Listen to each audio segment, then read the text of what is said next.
अस्सलाम वालेकुम viewers, welcome to Skyline academy. मैं आपका टीचर अली अहमद। वीडियो शुरू होने से पहले मैं चाहूँगा कि अगर आपने स्काईलाइन एकेडमी के चैनल को फेसबुक पर लाइक और यूट्यूब पर सब्सक्राइब नहीं किया तो अभी कर लें और साथ में दिए गए बेल के आइकन को दबा दें ताकि आप हमारी आने वाली वीडियोस को सबसे पहले देख सकें और मालूमात हासिल कर सकें। आज हम थ्योरी ऑफ इक्वेशन की सीरीज में कार्डन मेथड को डिस्कस करेंगे। कार्डन मेथड एक एनालिटिकल मेथड है जिसकी मदद से हम किसी भी क्यूबिक इक्वेशन को बआसानी सोल्व कर सकते हैं। आज हमारे पास एक ऐसी क्यूबिक इक्वेशन की एग्जांपल मौजूद है जिसमें x वाली टर्म मौजूद नहीं है।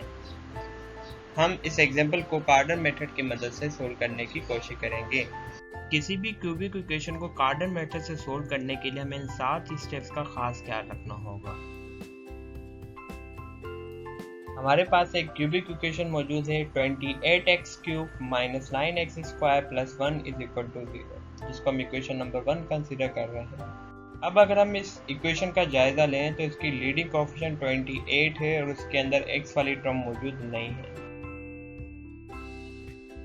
हम अब इस इक्वेशन को ट्रांसफॉर्म करेंगे इन टर्म्स ऑफ y में, जिसके लिए हम सपोज कर रहे हैं कि x बराबर है 1/y के। जब इस वैल्यू को सब्स्टिट्यूट किया जाएगा इन इक्वेशन नंबर 1 के अंदर तो हमारे पास जो नेक्स्ट इक्वेशन होगी वो 28 times 1/y to whole cube minus 9 to 1/y to whole square plus 1 is equal to 0। अगर हम इस इक्वेशन को सिंप्लीफाई करते तो हमारे पास नेक्स्ट इक्वेशन होगी 28/y cube minus 9/y square plus 1 is equal to 0। अगर हम दोनों तरफ y क्यूब से मल्टीप्लाई करवा दें तो हमारे पास जो नेक्स्ट इक्वेशन आएगी वो होगी 28 minus 9y plus y cube is equal to 0। लिहाजा अगर हम ट्रांसफॉर्म की गई इक्वेशन का जायजा लें तो इस इक्वेशन का लीडिंग कोएफिशिएंट 1 के बराबर है, जिसका मतलब ये इक्वेशन मोनिक है और इस इक्वेशन के अंदर y स्क्वायर वाली टर्म मिसिंग है। अब हम इस इक्वेशन को इक्वेशन नंबर 2 कंसीडर कर रहे हैं। इसके बाद हम अज्यूम कर रहे हैं कि जो y है वो सम है u एंड v के। फिर दोनों तरफ पावर 3 लगा लेंगे तो हमारे पास जो इक्वेशन होगी वो होगी y cube is equal to u plus V to the whole cube. और यहाँ अगर हम क्यूब फार्मूला लगाएं तो which implies that y cube is equal to u cube plus v cube plus 3 times uv into u plus v। और equation number 3 के अंदर हमने कहा कि जो y है वो सम है u और v के, जिसकी वजह से इक्वेशन हो जाएगी y cube is equal to u cube plus v cube plus 3 times uv into y। अब अगर हम राइट हैंड साइड की सारी टर्म्स को लेफ्ट हैंड साइड की तरफ ले जाएं तो इक्वेशन हो जाएगी y cube minus 3 times uv minus u cube plus v cube is equal to 0। इसको हम इक्वेशन नंबर 4 कंसीडर कर रहे हैं। अब अगर हम इक्वेशन नंबर 2 और इक्वेशन नंबर 4 को कंपेयर करते हैं जिसके नतीजे में हमारे पास minus 3 times U V is equal to minus 9 और minus U cube plus V cube is equal to 28 आएगा। अगर हम यहाँ माइनस 3 से दोनों तरफ डिवाइड करवाएं तो वहाँ पर ये इक्वेशन हो जाएगी U V is equal to 3 के बराबर, और यहाँ माइनस से मल्टीप्लाई करवाएं तो U cube plus V cube is equal to minus 28। हमने सपोज किया था कि u क्यूब और v क्यूब हमारे पास क्वाड्रेटिक इक्वेशन के रूट्स हैं। इन रूट्स की मदद से हम एक क्वाड्रेटिक इक्वेशन जनरेट कर सकते हैं जिसका जनरल फार्मूला है T square minus sum of roots times T plus product of roots is equal to 0। यहाँ हम दो न्यू वेरिएबल इंट्रोड्यूस कर रहे हैं g और h, जो सम ऑफ रूट्स और प्रोडक्ट ऑफ रूट्स को शो कर रहे होंगे। यहाँ जो हमारे पास सम ऑफ रूट्स का रिजल्ट है वो माइनस 28 है और हमारे पास जो प्रोडक्ट ऑफ रूट्स का रिजल्ट है वो 27 है। तो हमारे पास जो क्वाड्रेटिक इक्वेशन हो जाएगी वो T square minus G T plus H is equal to 0 के बराबर हो जाएगी। इसके बाद जब हम g और h की वैल्यूज को इस इक्वेशन में सब्स्टिट्यूट करेंगे तो हमारे इक्वेशन हो जाएगी T square minus times minus 28 times T plus 27 is equal to 0। और इसको सिंप्लीफाई करेंगे तो हमारे इक्वेशन हो जाएगी T square plus 28 times T plus 27 is equal to 0। अब हम इस क्वाड्रेटिक इक्वेशन को फैक्टराइजेशन मेथड से सोल्व करने की कोशिश करेंगे जिसमें हम इसकी मिड टर्म को ब्रेक करेंगे। मिड टर्म जनरली हमारे पास इसके लास्ट टर्म कांस्टेंट टर्म के फैक्टर्स का सम होगा।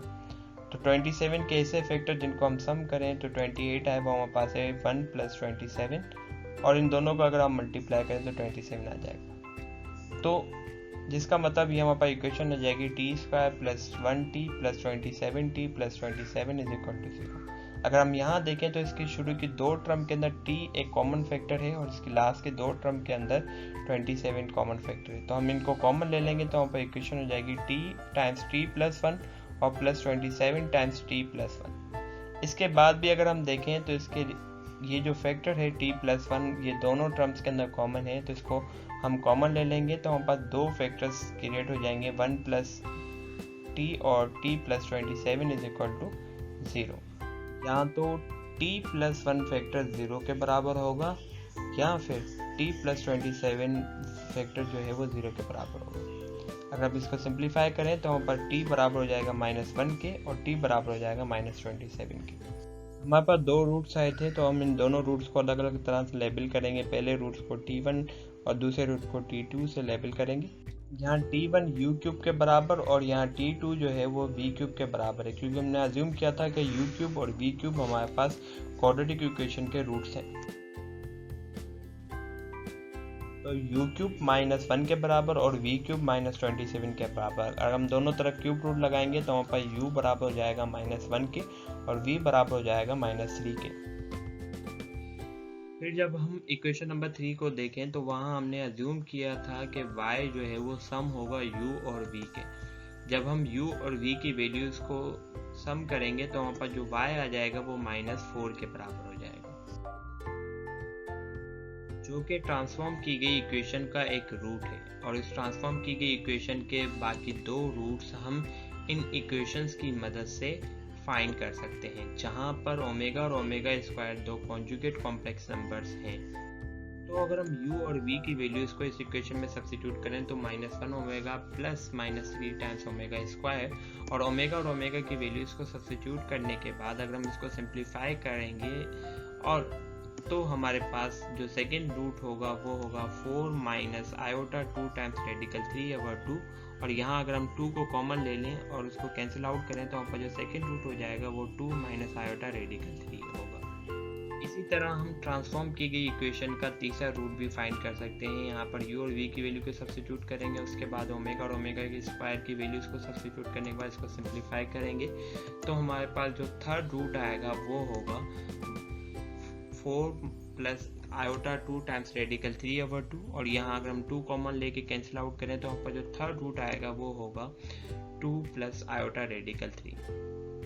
याद रखें कि ये जो तीनों रूट्स हमने हासिल किए हैं ये ट्रांसफॉर्म की गई इक्वेशन के रूट्स हैं, हमारे ओरिजिनल इक्वेशन के रूट्स नहीं हैं। इसी तरह कार्टेशियन मेथड की मदद से हमने ट्रांसफॉर्म किए गई इक्वेशन के 3 रूट्स हासिल कर लिए। वो कुछ यूं थे, पहला रूट -4 के बराबर, दूसरा रूट 2 माइनस आयोटा रेडिकल 3 के और तीसरा रूट 2 प्लस आयोटा रेडिकल 3 के। याद रखें कि ये जो तीनों रूट्स हमने हासिल किए हैं ये ट्रांसफॉर्म की गई इक्वेशन के रूट्स हैं, हमारी दी गई क्यूबिक इक्वेशन के रूट्स नहीं हैं। जब हमने दी गई क्यूबिक इक्वेशन को ट्रांसफॉर्म किया था इन टर्म्स ऑफ y में तो हमने वहाँ एक सब्स्टिट्यूशन की थी कि x बराबर है 1/y के। तो इसी सब्स्टिट्यूशन की मदद से हम ओरिजिनल इक्वेशन के रूट फाइंड कर सकते हैं, जो कुछ इस तरह होंगे। जो पहला रूट होगा वो 1/-4 के बराबर होगा। दूसरा रूट जो होगा वो हमारे पास होगा 1/2 माइनस आयोटा रेडिकल 3। तीसरा रूट जो हमारे पास होगा वो होगा 1/2 प्लस आयोटा रेडिकल 3। अगर हम इन रूट्स का जायजा लें तो यहाँ दो रूट्स ऐसे हैं जहाँ पर कॉम्प्लेक्स नंबर डिनोमिनेटर में आ रहे हैं, तो यहाँ हम कॉम्प्लेक्स इनवर्स आइडेंटिटी की मदद से इसको सिंप्लीफाई करेंगे। जब हम कॉम्प्लेक्स इनवर्स आइडेंटिटी की मदद से इसको सिंप्लीफाई करेंगे तो इसके बाद जो हमारे पास जो रूट्स होंगे क्यूबिक इक्वेशन के वो कुछ इस तरह होंगे। पहला रूट जो होगा वो हमारे पास -1/4 के बराबर होगा। दूसरा रूट जो होगा 2 प्लस आयोटा रेडिकल 3/7। तीसरा रूट जो होगा वो 2 माइनस आयोटा रेडिकल 3/7।